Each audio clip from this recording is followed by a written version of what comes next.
it's primarily about hipsters in Philadelphia, but sort of one of the subplots is about this terrible death that happens in the life of one of the main characters. And so the story is sort of told through the eyes of Tobias, who's like a, I don't know, like 19-year-old. He just dropped out of college.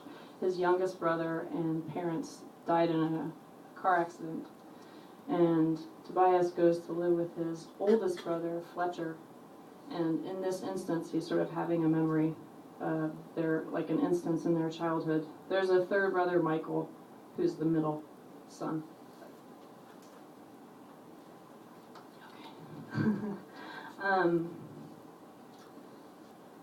So it's written from Tobias's perspective.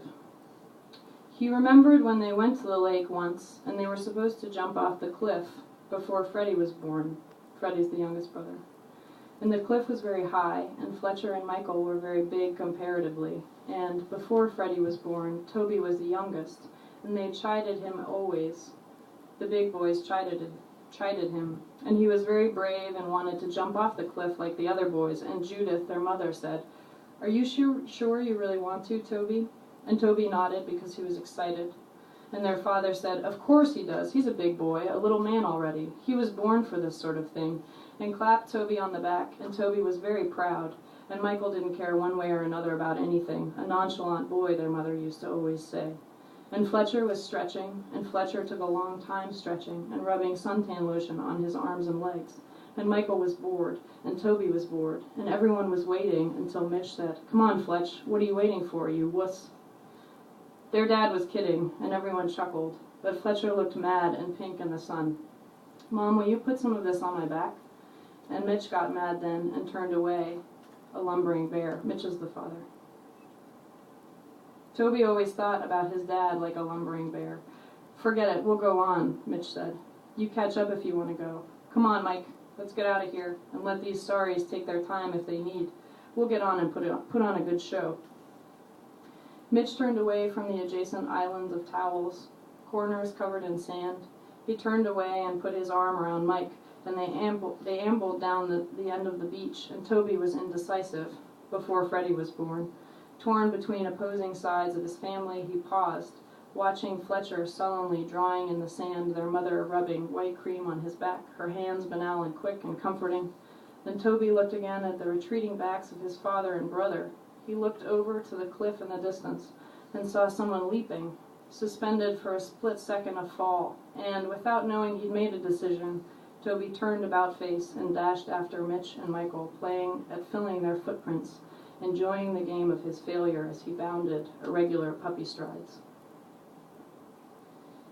It never occurred to him not to be the youngest before Freddie was born. And he raced ahead of his father, and he raced ahead of his brother. He felt the sweat breach the skin of his forehead, and he lapped around his brother, and he made laps around his father, his feet stinging with nettles and sticks and leaves and rocks of the path. When they got to the top of the cliff, the path ended at the cliff. A vision of the whole small lake, Toby leapt up and down and up and down. He clapped his hands. He waved at Judith, their mother. She looked so small on their towel with the paper bag next to her, full of their sandwiches and potato chips and trail mix.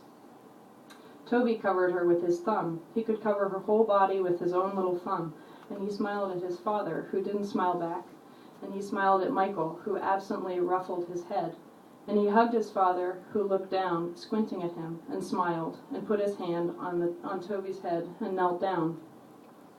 "Now, when you jump, you just step out away from the ledge. That's it. Just take a step and push out so you get away from the rocks. And you want to make sure you keep your feet together." "Why?" Toby asked. Michael started giggling. Tee-hee-hee. That's Michael. "Ha ha ha," Mitch laughed. The veins on his neck, thick with new blood, stood up from his skin. "Ha ha ha, tee-hee-hee. Well, because... ha ha ha. Just because, trust me, keep your feet together." "Wait, why?" The panic of not knowing made Tobias uneasy and insistent. "Because, dumbass." Michael swatted Toby's chest. "Ow." Michael pointed to his penis. Because it'll hurt if you don't." "Oh." Mike, you go first and wait for Toby in the water. Toby watched Michael step off the ledge and disappear. Down. Now, Toby, you. Just step off as far as you can. Toby felt a fear lump up in his throat. He saw his mother wave on the beach. He smiled, felt sick. He took a step toward the ledge. He looked down. Michael waved. Michael was very small. The water looked cold. Is it cold? Michael shook his head. Toby could see the cliff descend all the way down to the water. He could see it stretch under the water. He imagined himself hitting the rocks under the water. He looked back at his father. I don't want to, he said. Mitch smiled. It's okay. Just take a deep breath. It's okay. And then the sickening sound of gravel chasing after him. Toby half turned. The wind, he gasped. Something thrust him forward. Arms fast around him. The wind knocked out of him. He gasped. Arms fast and tightly wound. The ground disappeared from under him. Someone was laughing. Fletcher held him very fast, and they plummeted together. Fletcher was laughing. Down, down, down. Mitch looked very angry. His face got smaller and smaller as they withdrew from his arms, his strong, hairy arms. Fletcher's arms were wiry and mean, crashed into the water. Toby yelped. A searing pain between his legs. He buckled. The pain enough to make him curl into a ball in the water. The reflex powerful enough that he loosed himself from Fletcher's grasp and hung a moment, eyes tight, shut, absorbing the pain of the universe under the water. He was not heavy enough to stay there. He felt himself rising. He spluttered, wincing a point of upset and misery, surfaced at last, spewing water, shocked with the sky, and the shock of the cold from the air of the sky, tears streaming down his face. He wailed. Fletcher was smiling, and laughing. Fletcher swam to Toby and rose up and put his hands on Toby's head and pushed Toby down, laughing again. Toby spluttered again, still searing with pain. He felt water inside of his lungs. He flailed with some miserable, unavoidable will to live, flailing with the fear of disappearing all over again, forever and ever and ever. Toby heard a crash. He saw bubbles. He saw his father's body crash into the water. He saw his father's hair stand up straight under the water, surrounded by bubbles of air. Toby surfaced screaming, coughing, sobbing, treading water. The sobs punctuated with him catching his breath. He saw his father swim towards Fletcher. The motion, swift, stern, unfeeling. When their father was mad, their father was unfeeling. And Mitch raised his hand and smacked Fletcher on the face. He'd never done that before, never, never. And Toby wailed again, and Michael said, "You're such a dick to Fletcher," and thwacked his hand on the back of Fletcher's head. And Mitch said, "Enough," a low growl. And Mitch swam to Toby, and took Toby in his arms. And Toby put his thumb in his mouth and felt the bubbles on his father's body cushion him as they swam, the boys in silence.